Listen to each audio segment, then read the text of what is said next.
sûr, mais il faut aussi aimer la gadoue et aimer la cascade. Alors justement, en parlant de cascade, je vous propose d'aller découvrir une école qui forme des cascadeurs humains. Vous allez comprendre, regardez. Vous rêvez de sauter d'un cheval au galop ou de croiser le fer comme Zorro et tout ça sans égratignure? Bref, vous avez envie d'être cascadeur? Avant de vous lancer, il faudra patienter un peu. La cascade, ça s'apprend dans une école et ça n'est pas tout de suite forcément spectaculaire.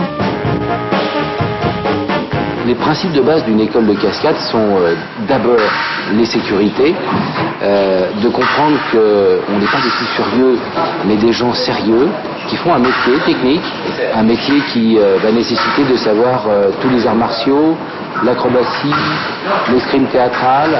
Pendant 2 ans, les élèves de Robert feront aussi de l'escalade, de la boxe et de l'équitation. En tout, 35 heures de sport par semaine. Bref, un entraînement de vrai champion et pourtant pas besoin d'être très sportif au départ. Pas nécessairement avoir une super condition sportive, il faut vraiment avoir un minimum pour préparer son corps à l'effort, au choc sur les tournages, pour pas se casser quelque chose à froid ou être en mauvaise condition. Mais Quand j'étais petit, je pensais qu'il se bagarrait vraiment, j'étais là, ouais, lui il est plus fort que lui, etc. Alors qu'en fait, c'est pas du tout ça, c'est un travail derrière, c'est une chorégraphie à préparer.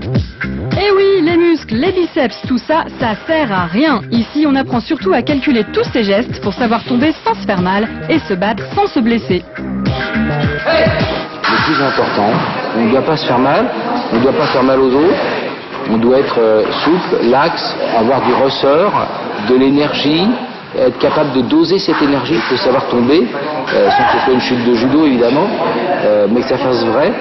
Vous allez faire une chute façon comédien, quelqu'un dans la réalité qui va se casser la figure, qui va se prendre les pieds dans le tapis et qui se relève et qui s'est fait mal.